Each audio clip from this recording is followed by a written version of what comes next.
for Charlton, both of them. I used to get scared before games, like worrying about Toby. Toby's causing nightmares. I didn't know that. He was quick, What happened and to him I'm then? not the quickest, and he was like, he was rapid. I mean, he still is quick, but he was rapid when he was younger. Wow. And he used to do athletics. Yeah, he was quick, and yeah, I wasn't that quick, so I always had nightmares before the Charlton games. Wow, that's crazy to hear, because I've seen him at Maidenhead and that. He's good. That's mad. Is he still there? Yeah, Toby, he's still there, man. That's great. That's actually sick to hear. Yeah. Toby's a baller, Unfortunately, he can't be here, man. Yeah. You would have been so gassed hearing that. But let's jump in. Jump in. Mm.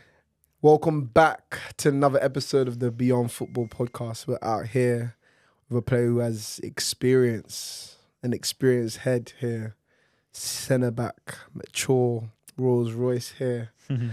But yeah, we're currently both ambassadors for the Homie Mortgages company, giving players an insight into how they can best, invest their money into property, get on the ladder, etc. He's played in the FA Cup with Yeovil, won the National League, Woking, so many different accolades, man, through his journey. So Joey Jones, welcome to the Beyond Football podcast. Thank you. Thanks for the introduction. Really blessed and grateful to be here. Hopefully I can share my hope, strength, experience to the listeners. Yeah, no, that's great. That's what it's all about. So what would you say from your career then? What's been your biggest highlight? I'd say shaping me as a person through struggles, really, through struggles of professional football, but it's teaching you all the time. If you're open to looking inward, it's teaching you all the time about yourself. Very much like life sometimes can be. I can relate a lot of sport to life, and it's always teaching you lessons. There's a lot of lessons within the journey of a professional sportsman. That's probably my highlight. I mean, in terms of physical highlights, material highlights, winning the National League with Grimsby when I went on loan there from Dagenham, that was a real good time. But just having a career in the game for so long has been, it's been tough. It's been good, and a lot of learning involved. Yeah, no, that's amazing. And that winning that, obviously, Grimsby promoting. Now they've gone on to get promoted into League One as well. So that must have been massive. Obviously, developing the club. Like, what were some of the key highlights during that period when you guys won? Yeah, I'd say just the togetherness of the team. When I went there, I actually only went there on loan. So I was at Dagenham and I went on loan in March and we got promoted in the May. So it was quick. Nicked a promo. Yeah, I nicked a promo, mate. It was it was a good time. But they were in the playoffs at the time, just like 7th, 6th, and the manager said he wanted me to come in and start and make an impression, and I managed to do that, and we went on a really good run, and then ended up obviously winning. I'd say there was a lot of good characters in the changing room at the time, and it was nice to go there and a change of scenery from Dagenham. I went up there, lived up there for 4 or 5 months, and I did what we needed to do, so it was good. Oh, that's brilliant. And going from that moment, obviously winning National League with Grimsby, from all the way back to the start of your journey of playing football, maybe come through the academies. Yeah. Looking back now, did you expect to achieve what you had achieved, or do you expect to achieve more? I expect to have achieved more, but only through my own desires, which I'm learning were, as well as a good thing, they were detriment to me. I feel like the wanting more all the time. I think as I've sort of come to learn and know now, as playing part-time and stepping away from professional football, like accepting where I am and being grateful. And there's many things that along the journey from when I was a boy that I've had to unlearn through the game, and one of them is accepting myself and accepting the journey and accepting where I've been and being grateful for that and appreciating that, because as a boy I always wanted more. When I went into an academy system at 10 at Chelsea, I was sort of in and out on trial all the time. Never got signed, but it was almost like I felt a fear around football from a very early age. I felt a fear of failure and wanting more. It was never enough, and every setback was like I need to do more, and it created this ego in me, this like false sense of like self, if you like. The mind-made sense of self in me was wanting to always prove something, and fortunately I got signed by Arsenal when I was 12, and again it was amazing, but there was always a element of fear of what's behind me, when am I going to be released? Like there was always that in my mind, and I think that fear stops you sometimes from expressing yourself and letting go. That was the battle with me, and I managed to do it in fleeting moments, and that's why I've had a career. Yeah. But as I grew into a man and as an early teenager, I had a lot of resentment and wanting more rather than accepting where I'm at. Yeah, wow.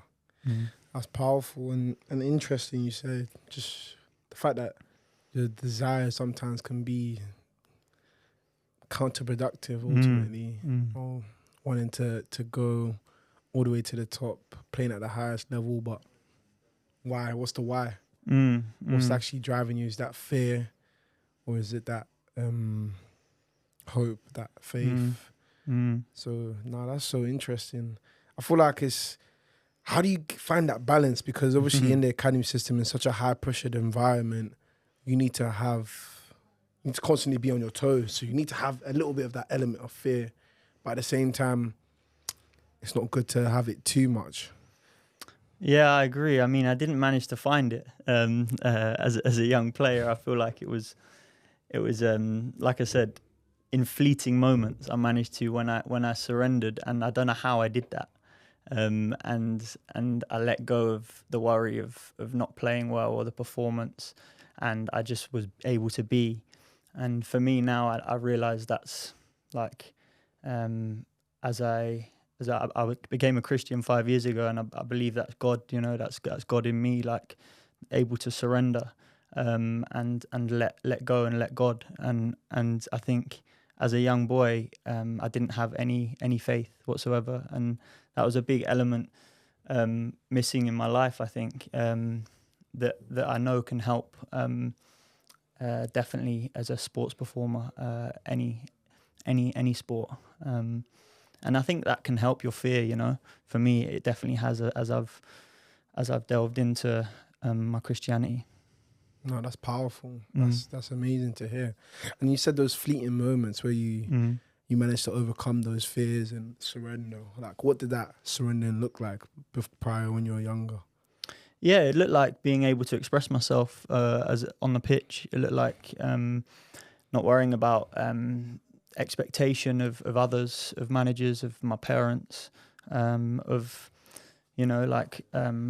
I need to perform, I need to do this. It all went away, and I was able to just go back to that child before maybe in an academy system where I was able to probably be free a lot more times, and I was able to connect with that sort of inner child, if you like. Was there like a specific thing you done to obviously? No, and that's there wasn't. It was just a surrender inside myself to let go. Like all that built up fear or anxiety, as people, you can describe it as. It was almost like I've had enough, and that would come away that would take me away from the anxiety, and I'd be able to just go and play. And was there a point where you feel like you were able to really deal with that and surrender fully in your career. And you talk about when you're coming through the academy system, it being difficult, always on your toes, all of those different things. Was there a point in your career where you felt like, okay, cool? Not until the last 3 years, really, 3-4 years, I'd say, and I'm 30 now, so a long time of my career was spent. There were times where I maybe thought I was able to do it, and that would come in moments of, moments of almost not pretending to not care when I did. It came from a lot of moments of escaping the fear through going out, through partying, through alcohol, through women.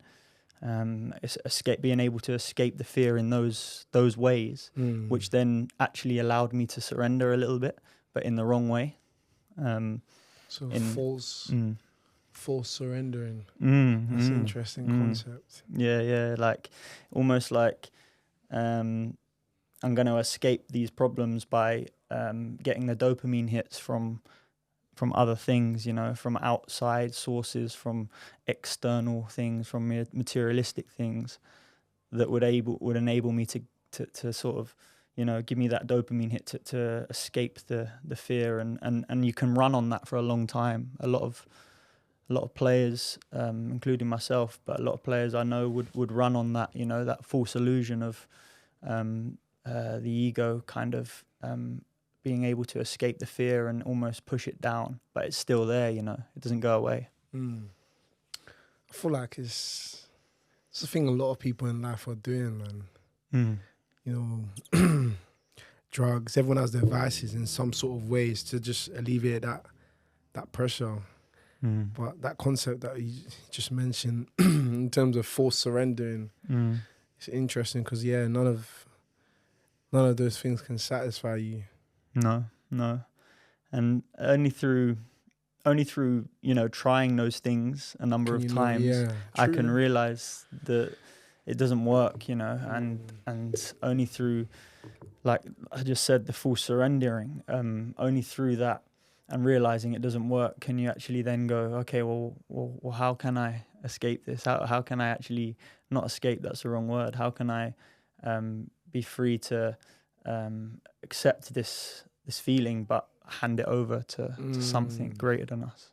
Yeah, but only a few people get to that level. Sure. Obviously they've tried and got to that level and actually understood, okay, cool, this is not working. A lot of people go down the route of I'm trying this, and now I'm addicted. Yeah, and then it's the journey. I call it the journey back to self, really. And some people don't come out of that. Some people don't come out of that addiction, that desire to want more. It's some people need an Oscar, and even then they may still keep wanting more. Some people need these external things all the time, but then there's no peace still. There's still something missing.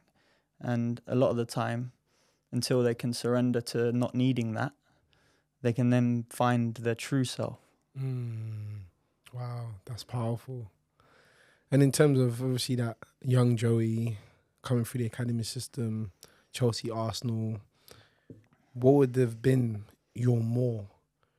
Sure, yeah. Like in terms of ideal situation, like looking at Joey now, what would you say he had achieved, etc.? My more would have been being better than everyone else. Yeah. Like on the pitch that day, in that moment, it was a perfectionism that maybe I don't know where it came from. Whether it's nurture, nature, I had a perfectionism that I wanted to just be perfect, which I now know is never, it's an illusion to be perfect. And we can strive to be the best person we can be, but that doesn't mean perfection. And yeah, it would have been staying at the top level. It would have been Premier League. It would have been, breaking through into my academy, Arsenal, into the youth team, into the first team. It would have been all the, the best of the best, things that you want to, material, outwardly looking good, that was sort of where my head was at. Yeah. But it's to be an elite athlete, you have to kind of strive for perfection. So it's like we've discussed previously, you've got to be delusional but realistic at the same time.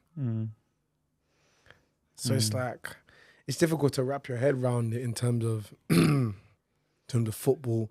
We strive for clean sheet all the time. But then in reality, it's delusional to expect to get a clean sheet every game. Well, that's what we want. Yeah. Expectations, can steal joy. It can steal presence. And to remove the expectation, is the first or one of the best things that I learned on my journey through football. Remove the expectation of yourself and try to give it your best and hand the rest over. That's all we can do. The goals we concede, the mistakes I make, they don't define me. And again, that's another conversation and topic to talk about around, finding out yourself beyond the footballer, like this podcast, and like the great work that you're doing is finding out who the person is beyond the footballer, beyond the sports person. But yeah, until we remove the expectation, it's hard to do that because you're always wanting, that clean sheet or that moment of joy in the game. I don't think striving for perfection is a bad thing. I think in order to be the best, you've got to. But I feel like it's just that, like the craziest people out there, they strive for perfection. Yeah, I agree. And they touch it. They might not reach it, but they get closer than someone else who's not striving. Sure. Yeah, I think it's a great conversation, striving for perfection, but wanting everything to be perfect are two different things. Like you can strive to be for perfection and realize you will never get there. Because if you have a desire to always want more, or you have a desire to, or you have any kind of desire, which every athlete and top high performer in any field, business, sport, anything, they will have that desire. But actually letting go of that, it's never going to be enough, and understanding that, like if you want to be perfect, it will never happen because there's always room for more. Accepting that, but then yes, striving to be the best version of myself. Like I delve into, or I talk about faith again. Like you look at any teaching, but Jesus, he was, he strived to be the best, and if we can be like him, then we're doing something good. Yeah, no, it's facts. But that's the thing. Like even when it's good that you pointed it out in terms of the difference between the two. But I just feel like, if you want to strive for perfection, you have to count the cost. Yes. Because it's going to take everything out of you. If you look at, the greatest athletes or the greatest people in the world, Michael Jordan, The Last Dance, you see that for him to get to that level is taking everything out of him. But so it's about whether people are willing to go to that level. Were you willing to go to that level on your journey?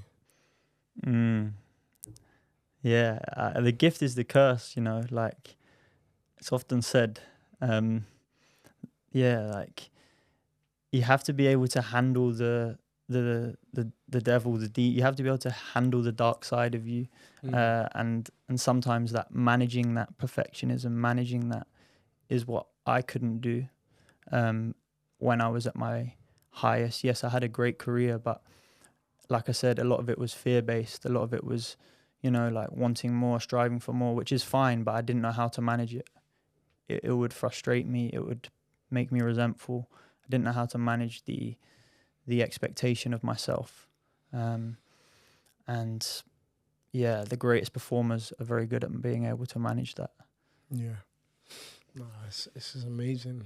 I know those early days, you know, when you're coming through that academy system. I know you said you wanted to be the best on the pitch and everything and Mm.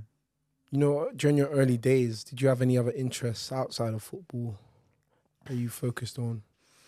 No, in my early days, no, I was so focused on football.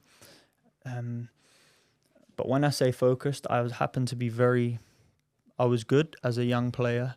From 6, 7, I was always one of the best. And in my school, I was the best. And that identity was tough, knowing that I was the best. At times, it was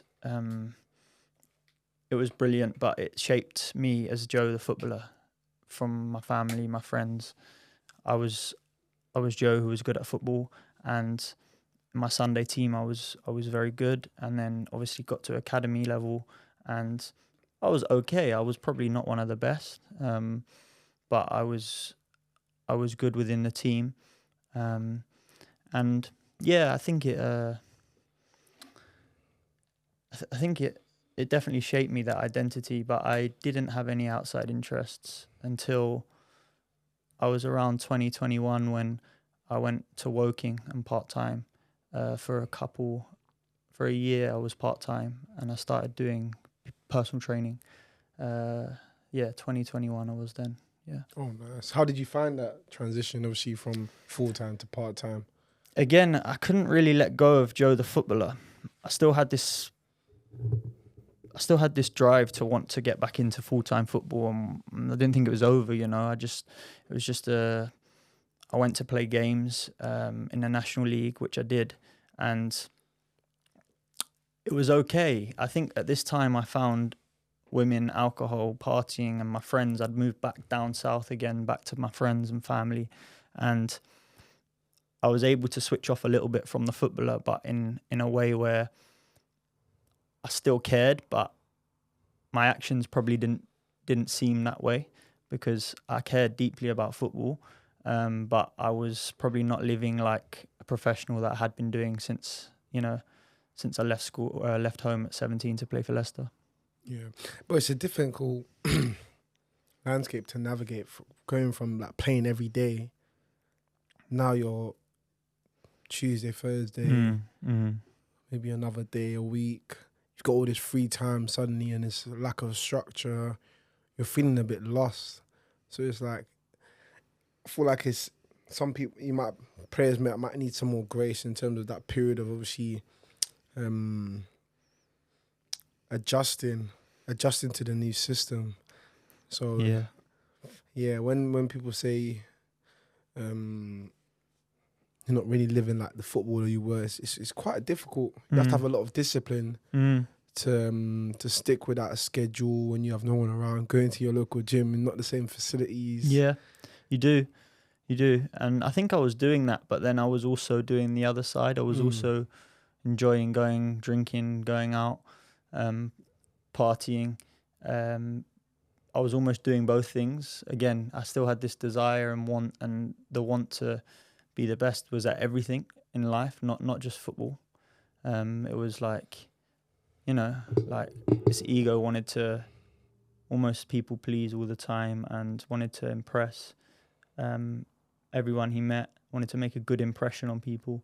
But again, for the reasons, when I look back now, like it was a chance, or maybe going part-time could have been a chance to look inwardly, but it didn't at that stage in my life. Yeah. And in terms of personal training, was that getting the qualification and starting your own business? Yeah, so that was starting my own business with my friend, who's a good personal trainer now, Bradley Simmons. We did a lot of HIIT workouts together. Is that, yeah, he's James Simmons' brother? James Simmons' brother, yeah. No way. Yeah. James Simmons was my coach. Was he? What? At Chelsea. Yeah. Bradley used to come in sometimes. Yeah. So he was an ex-footballer, Bradley. And James, obviously, good friend of mine. And yeah, he's still there, James, at Chelsea. Yeah. That's mad. I know James was outside as well, innit? Yeah. He's a good-looking guy. Yeah, he was. We like I said, when I moved back down south, that was sort of our group, and we used to go out a lot, you know. And James was one of them. Yeah, good guy. But no, yeah. So me and his brother, we met actually at Chelsea when I was younger, and then we got back in touch. He was personal training, and we set up a boot camp business, and we ran boot camps in parks in London, Fulham, Chelsea area, and it was really good. I really enjoyed it. Yeah, it was. Looking back now, it taught me a lot about life outside of football. It gave me that sort of insight at an early age to what else is out there, and really started to enjoy it. I was playing. I was still had my eye on football, but I was also earning money, learning about how to speak to other people, to connect with clients in the personal training world, and it was a real eye opener, and really enjoyed it actually. No, that's amazing. And how do you think you felt in terms of that surrendering now that you obviously had something else? Yeah, I feel like it was a switch off from football, but almost like a switch off from not putting all my eggs in one basket and the fear of having to, you know, like, this is my career, this is my job, this is my life. It kind of allowed me to, like, surrender to other things, and almost let go a little bit of the pressure of the performance on a Saturday and on a Tuesday night. It kind of allowed me to see the bigger picture, but I still had that drive in the football sense. And yeah, it's weird. It's like I had a chance to almost stay at Woking part-time, and then I moved to Eastleigh, who were full-time.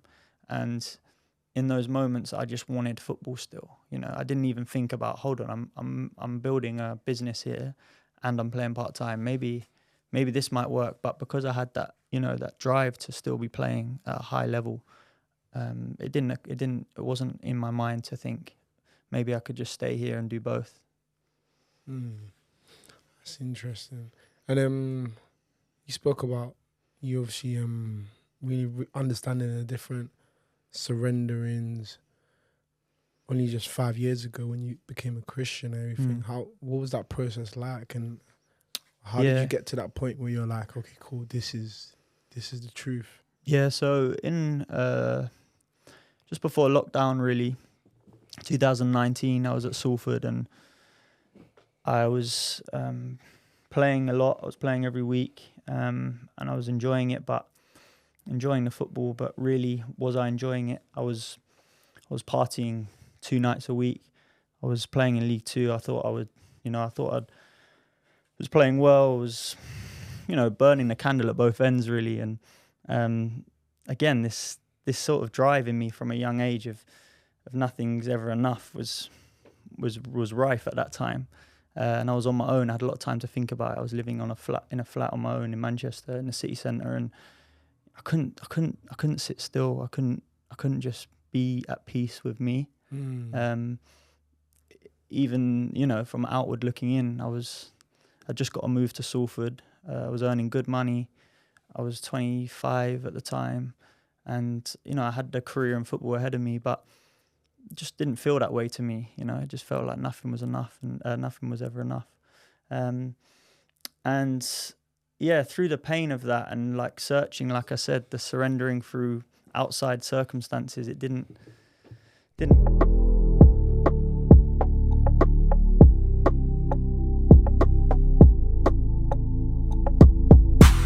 come. And I met my partner, Lucy, my wife now, and she was a Christian, and I could see God in her. Like, it was mental. Like, I could just see this like presence and this happiness within herself. And I didn't really know what it was at the time. I definitely didn't think it was God. Like, I didn't know anything about Christianity or anything, or even faith or anything. But I just knew that she was happy within herself, and I couldn't be that. And so I really sort of asked her questions, and I was mentally, like, my mental health wasn't great. Like, I was on antidepressants. I was I had a lot of anxiety, a lot of like depression from doctors would say, you know, like, and so, yeah, I just started praying. I just said, look, please help me. I didn't know who I was praying to or anything. And one night I just woke up and just tears just coming down my eye, like just streams of tears, just crying. And it just felt like something was coming out of me. And then I just started reading the Bible and listening to podcasts, listening to faith and a higher power, and handing my will over, you know, like it's not all about me. And you know, I started to realize that, you know, this surrendering started to feel, you know, like natural. And so, yeah, I started going to Hillsong Church. I started connecting with other people who had a faith. And I was also interested in, like, I read like a book called Living Buddha, Living Christ, and it was like, you know, the similarities between religions, you know, and how you can relate to them all. But Christianity was definitely the closest one to me. And yeah, since then it's allowed me to focus on God in day-to-day life, focus on a higher power rather than me running the show, if that makes sense. Yeah. And how did that impact your football? I was able to let go of the expectation, let go of the pressures I felt. My football got better. I was playing better, but I was also vocalizing my opinions a lot, because I could see a lack of God and a lack of distrust and a lack of honesty in others, in managers, in mainly managers, but also players, but because of fear. And it was hard because it was almost like I'd been given something from God, and I wanted to tell people about it. And I didn't know what I know now, that they'll see that through you. It doesn't have to be shouted from the rooftops. Yes, it's nice when you can connect with someone and they can understand where you're coming from, but not everyone has the same views on things. And so the first few years after were, again, tough, but in a good way. Like, I was understanding about myself. I started to have an identity away from football. I started to become, you know, like, I started to accept myself and be happy with me away from football, which was nice. Wow. Faith beyond football. That's powerful, man. Mm. We recently had Darryl Robson. He shared his testimony on here from where he was nightclubs, played for Middlesbrough, nightclubs, alcohol, everything. But then he went to the church and had a similar story, and his testimonies where he gave his life to Christ, and now he's a pastor. He runs a faith and football charity, and then he's a pastor in New York now. Wow. So yeah, but it's just, whenever I hear his stories, it's very interesting. My main question is, why Jesus and not Muhammad? I can only answer that by meeting my wife, because she was a Christian and I could see it in her. So if your wife was Muslim, if my wife was Muslim, I probably would have. Yeah, but I believe that faith is so much bigger than religion. Yes, I believe that it's important to symbolize, you know, your faith, but that can be in nature, that can be in other things other than, you know, like a God, in my opinion. It can be a God of your understanding, which you can find in whatever you want to at first, you know, and then maybe you can explore religion. But yeah, it could have been. That's interesting. And what's your routine or Bible verse that you do, like, once that period of time? Obviously, once you gave your life to Christ, how has that process been? Yeah, so it's been a daily practice every day. I wake up, I pray. I have a set of prayers that I use, and You know, I trust in the Lord and not on my own understanding. That's my Proverbs 3-5 is what I got tattooed here and what I believe in, and was probably the first proverb I read, you know. But yeah, it's practice. I meditate a lot as well, which helps. It's linked, spirituality, Christianity, faith, it's linked. And for me, if I don't do it, if I don't practice, I don't have it in me, it still wants to take me away. The devil wants to take me away, or whatever it is wants to take me away into my own head and into my own self. So I have to practice it every day. If I don't practice it every day, it dwindles. You know, like anything, like football, like, you know, keepy uppies. I used to go out in the garden every day and practice. And it's the exact same. And you have to do it in order to perform as well. You have to look at Djokovic now. You look at some of the greatest performers. They are saying and coming out more and more about their faith, about their spirituality, about letting go, surrender. It's, if you actually delve deep into these top performers, you see a lot of faith and surrendering in them. That's powerful. It's great to hear. We're having a lot of Christian footballers on here. I'm a Christian myself. I believe because I don't have enough faith to be an atheist. Need to have more faith to be an atheist than to believe that there is a God. Wow. So I believe in the God of the Bible, who's spaceless, timeless, immaterial, personal, and loving. So you have to believe that something came out of nothing. Or you have to believe in God of the Bible. And yeah, the Bible's a history book. There's records, people even outside the Bible who've quoted the life of Jesus. And Jesus is either a maniac or he is who he said he was. So do your research. But yeah, we'll dive deeper into that. But, you know, you spoke about before that period, you were on antidepressants, tough periods. What are some of like the most difficult periods you faced in your football career? Yeah, I think just moving up to Salford was a hard one. At a time where I was lost in myself, like I said, that striving, that, you know, like searching for something, that peace that I wanted to find.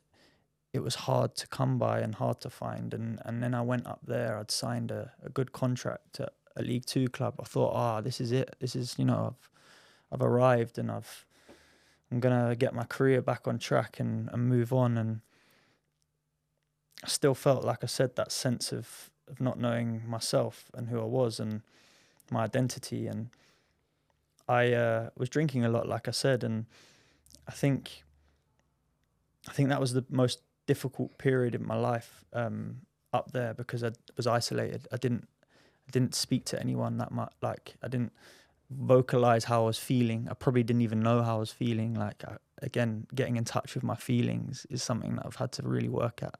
And again, through God, I've been able to do that, is feel. I didn't know how to feel, you know, like anything. Why do you think that is? I think I'd had to shut my emotions off through the fear of, like I said, as a young boy, football and wanting to perform, and the fear of that. I had to shut those emotions. For me, I had to shut them down in order to actually perform how I wanted to. And, you know, I had a coping mechanism of a way of not feeling. And I became like, as a young teenager, I was quite cold and distant and, you know, like almost wasn't able to express myself, express my feelings. And maybe that's fear. Maybe that's the pressure of thinking about Saturday's game and thinking about Tuesday's game, and then takes you out of that presence, takes you out of the present moment, because I'm worrying, I'm thinking, you know, this mind's just constantly going. So yeah, I think that was a hard period at Salford, and I ended up getting caught going out drinking before a game, and, you know, the club found out, and it was a tough period because I was playing every week.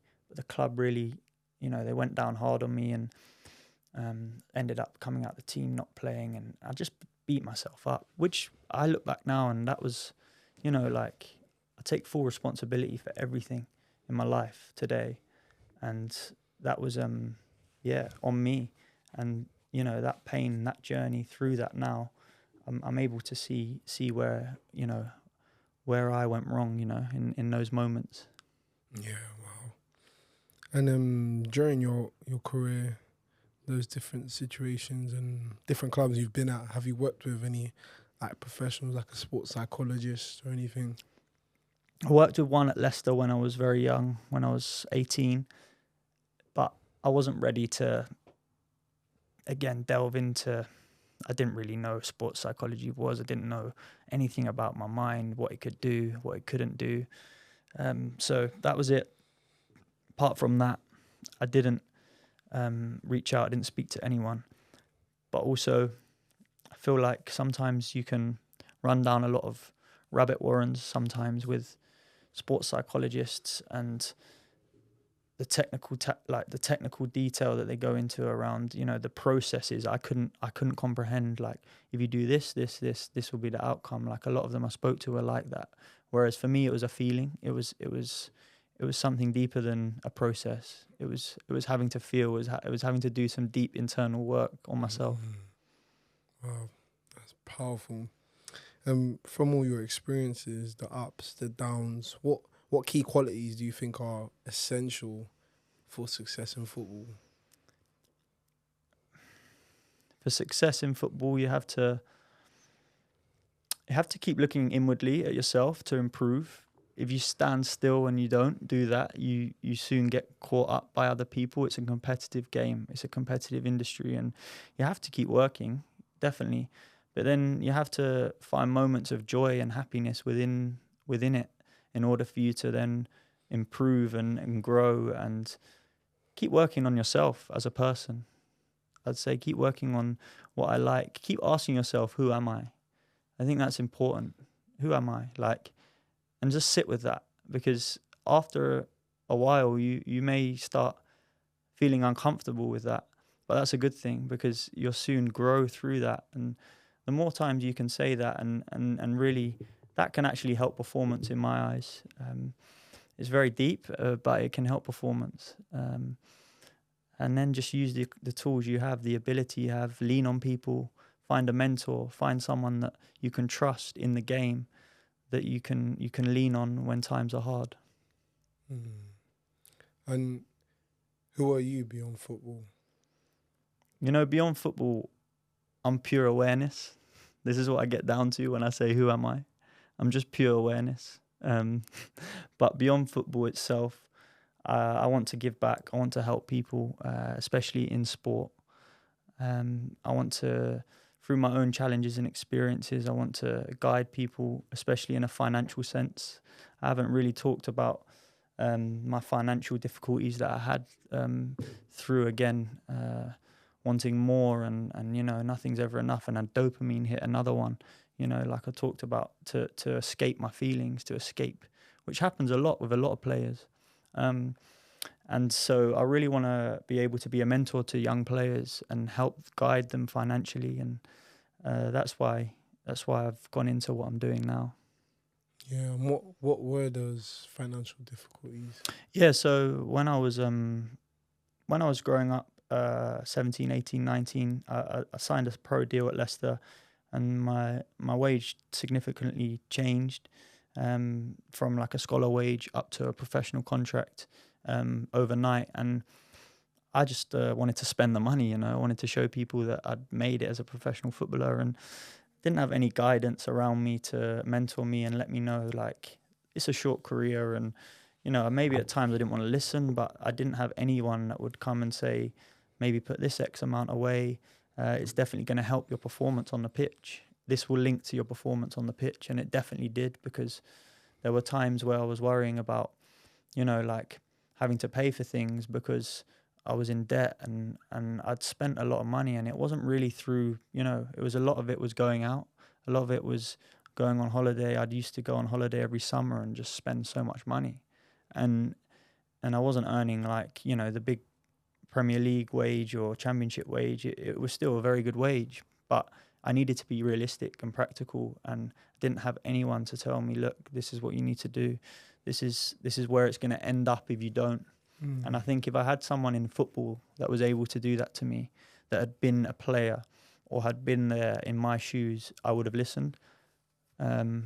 Sometimes I didn't have anyone, but I also think the identification of being a footballer can help other footballers and sports people, because the pressures, the performer, everyone, like performance industry, music, football, rugby, any top performer has the same pressures, I believe.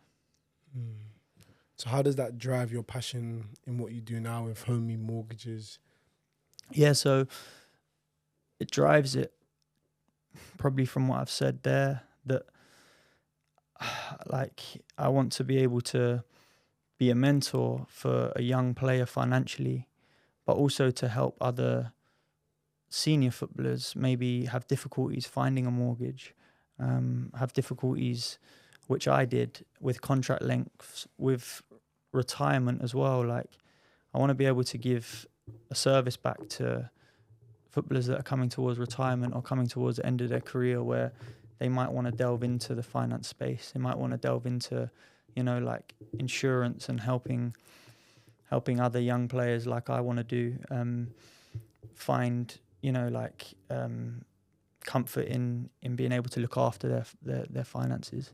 So I think that's why I've gone into what I've done recently. Yeah. What are the main key messages then you want younger footballers or current footballers to know about mortgages, finances?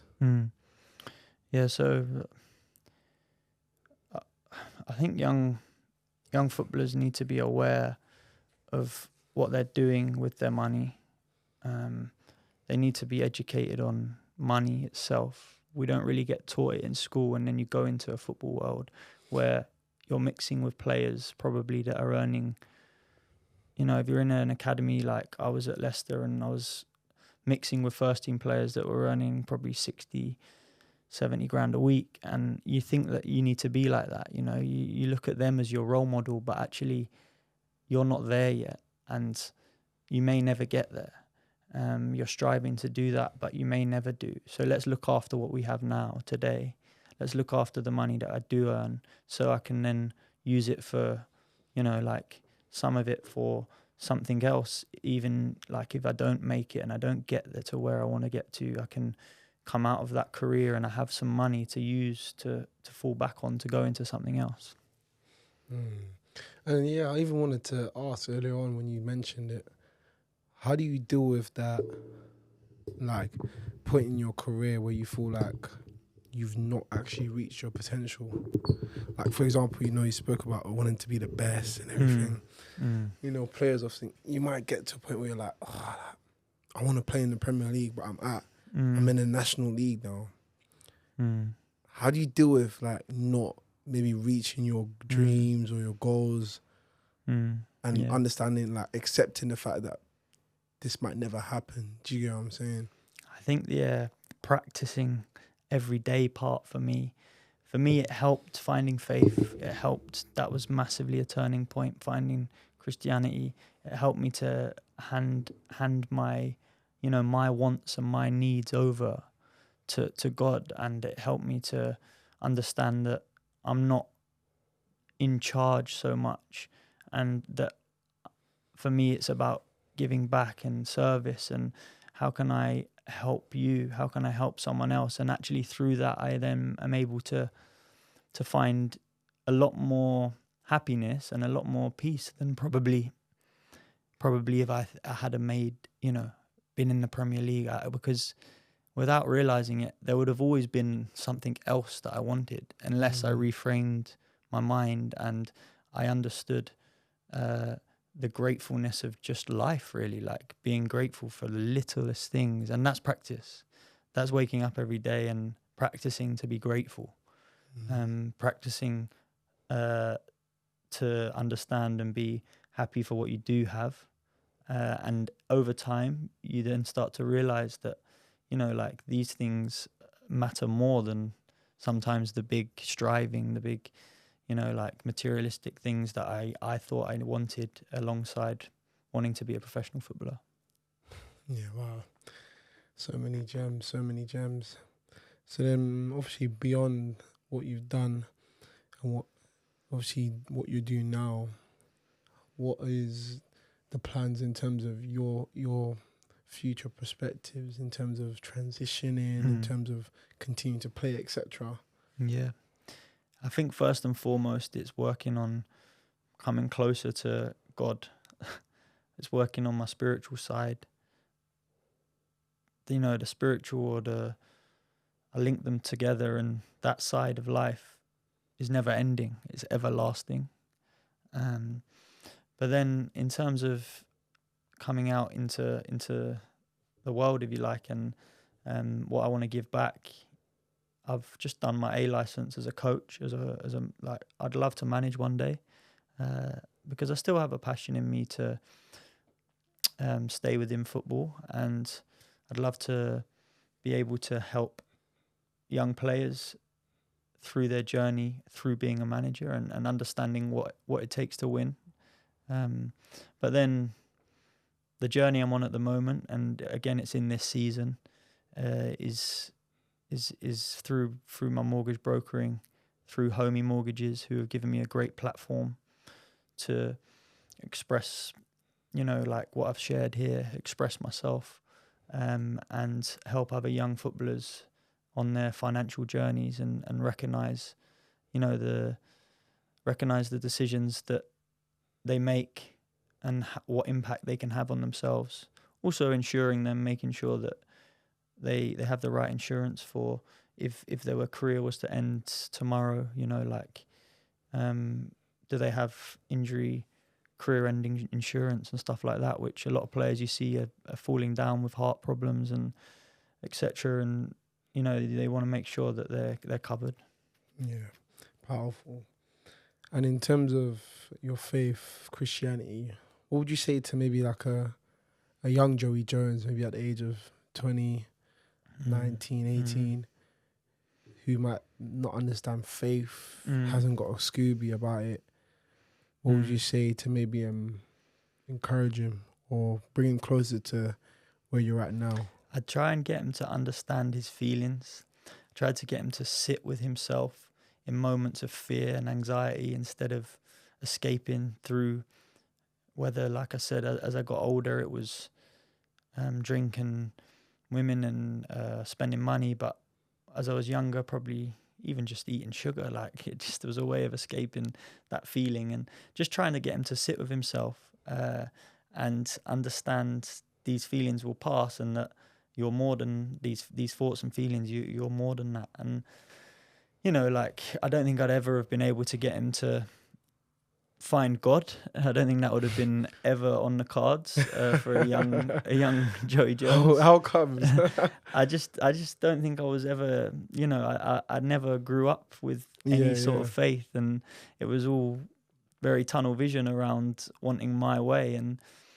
And through my own pain, I managed to find God, through my own pain. But that doesn't have to be the case. If someone can open their eyes up, and you can get someone to open their eyes up to a higher power or just an understanding of, like, life, like we're here on this earth, and we're going to be gone soon, just that sort of relevance to it is so important to me now that back then I would have laughed at someone telling me that. Yeah, it's one of them ones. Nah, it's amazing, man. So many gems. But thank you very much for being open, for being vulnerable, for sharing that insight. A lot of players who are going to be in that situation that young Joey's in, going to listen, going to learn. It's going to impact. So thank you very much for coming on, Joey. No worries, Daniel. Really enjoyed it. Hope you guys have enjoyed. Make sure you guys listen for exclusive snippets on Spotify, on Apple Podcasts, the Beyond Football podcast, and join the Beyond Football movement. Check us out on beyondfootball.uk, our website. It's live, it's direct. We've got stuff cooking up, man. We're adding value, raising awareness of the importance of having that identity beyond football. It's another one. Faith beyond football. That's how you surrender. That's the ultimate identity beyond football. So yeah, like, comment, subscribe, and we'll see you next time. Thank you. Come on, beyond football.